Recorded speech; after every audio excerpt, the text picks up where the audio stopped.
वीर गाथा सप्ताह के अंतर्गत आज हम आपके लिए लेकर के आए हैं छत्तीसगढ़ राज्य के प्रथम स्वतंत्रता संग्राम सेनानी, एक सच्चे देशभक्त व गरीबों के मसीहा शहीद वीर नारायण सिंह जी की गाथा। 1857 के प्रथम स्वतंत्रता संग्राम के समय उन्होंने जेल से भागकर अंग्रेजों से लोहा लिया था, जिसमें वे गिरफ्तार कर लिए गए थे। 10 सितंबर 1857 को उन्हें रायपुर के जय स्तंभ चौक पर फांसी दे दी गई। आइए जाने ऐसे हमारे एक महापुरुष की गाथा जिनका जन्म छत्तीसगढ़ में हुआ था। वीर नारायण सिंह का जन्म छत्तीसगढ़ के सोनाखान में 1795 में एक जमींदार परिवार में हुआ था। इनके पिता का नाम राम राय था। कहते हैं इनके पूर्वज के पास 300 गांवों की जमींदारी थी। यह बिंजवार जनजाति के थे। पिता की मृत्यु के बाद 35 वर्ष की आयु में वीर नारायण सिंह ने अपने पिता के स्थान पर जमींदार बने। उनका स्थानीय लोगों से अटूट लगाव था। 1856 में इस क्षेत्र में भीषण अकाल पड़ा। लोगों के पास खाने के लिए कुछ नहीं था। वह अंग्रेज और उसके गुलाम साहूकार जमाखोरी करके अपने गोदामों में भर लेते थे। भूख से जनता का बुरा हाल था। अपने क्षेत्र के लोगों का इतना बुरा हाल वीर नारायण सिंह से नहीं देखा गया। उन्होंने कसडोल स्थान पर अंग्रेजों से सहायता प्राप्त साहूकार माखनलाल के गोदाम से अवैध और जोर जबरदस्ती से एकत्रित किया हुआ अनाज लूट लिया और भूखमरी से पीड़ित गरीब जनता को बांट दिया। इस कृत्य के कारण अंग्रेजों ने उन्हें 24 अक्टूबर 1856 को बंदी बनाकर जेल में डाल दिया। वर्ष 1857 में पूरे देश में स्वाधीनता प्राप्ति की ज्वाला धधक उठी। राजा रानियों के साथ हर देशभक्त नागरिक इस समर में मातृभूमि को मुक्त कराने के लिए तैयार हो रहा था। अंग्रेजी सेना में कार्यरत भारतीयों ने भी एक विद्रोही क्रांति कर दी थी। इस समर की लपटें छत्तीसगढ़ में भी आई और सोनाखान भी इससे अछूता नहीं रहा। इसी कारण 18 अगस्त 1857 को ब्रिटिश सेना में कार्यरत भारतीयों और स्थानीय लोगों ने वीर नारायण सिंह को जेल से मुक्त करवा दिया और अपना नेता मान लिया।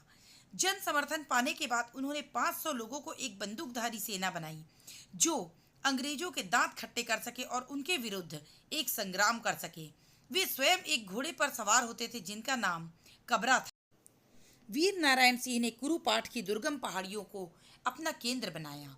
वे यहाँ अपनी कुल देवी दंतेश्वरी की साधना करते थे और गुफाओं और पहाड़ी दर्रों में सैन्य अभियान की रणनीति बनाया करते थे। उन्होंने छापामार युद्ध नीति का प्रयोग करके अंग्रेजों की नाक में दम कर दिया था। अंग्रेजों की ओर से कैप्टन स्मिथ उनसे लड़ रहे थे। अनेक बार अंग्रेजी सेना ने सोनाखान में उन्हें पकड़ने और मारने का विचार से अभियान भी चलाए, पर सभी निसफल रहे। भारत में हर सदी में गद्दार लोग तो होते ही हैं। यह अपने स्वार्थ के लिए शत्रुओं से मिल जाते हैं। इन लोगों के लिए मातृभूमि की अपेक्षा करना साधारण बात होती है। जो लोग मातृभूमि के लिए सर्वस्व त्याग कर संघर्ष करते हैं, यह गद्दार उनके भी प्रयासों की अवहेलना करते हैं। ऐसे ही वीर नारायण सिंह के साथ हुआ। अनेक दूसरे जमींदार इस वीर से बदला लेने की मानसिकता से अंग्रेजों का समर्थन देने लगे। वे अपने धन के साथ साथ सैन्य संसाधन की भी सहायता इस क्रांतिकारी के विरुद्ध अंग्रेजों को देने लगे।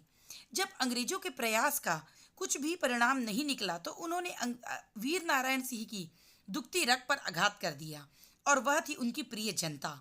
अंग्रेज जब वीर नारायण सिंह से लड़ नहीं पाए तो उन्होंने स्थानीय लोगों के घर जलाकर और उन पर भांति भांति का अत्याचार करके अपना बदला लेना आरंभ कर दिए। अंग्रेजों द्वारा हुए अत्याचार से जो तबाही हुई, उससे आहत होकर वीर नारायण सिंह ने अंग्रेजों के सामने आत्मसमर्पण कर दिया। उनके आत्मसमर्पण का मूल उद्देश्य यह था कि उनके कारण गरीब जनता को कोई हानि न पहुंचे। यह युद्ध उनके और अंग्रेजों के बीच है, तो इसका भुगतान उनकी समर्थक गरीब जनता क्यों करे। 10 सितंबर 1857 को रायपुर में अंग्रेजों ने उन्हें सार्वजनिक रूप से फांसी दी। अंग्रेज उनसे इस तरह से चिढ़ते थे कि उनकी मृत्यु के बाद उनके शव को तोप से बांधकर उड़ा दिया।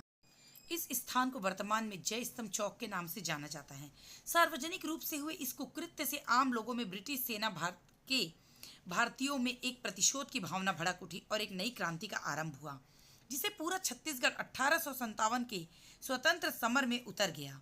वीर नारायण सिंह को इस समर के लिए छत्तीसगढ़ का प्रथम बलिदानी माना जाता है।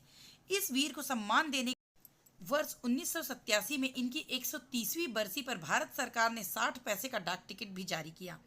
आदिवासी उत्थान के लिए छत्तीसगढ़ सरकार शहीद वीर नारायण सिंह सम्मान भी देते हैं।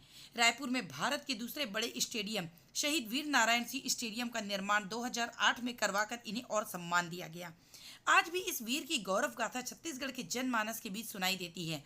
सोना खान के लोग आज भी इन्हें देवता की तरह पूजते हैं। प्रदेश वासियों के साथ पूरे देश में उन्हें एक आदर्श के रूप में माना जाता है।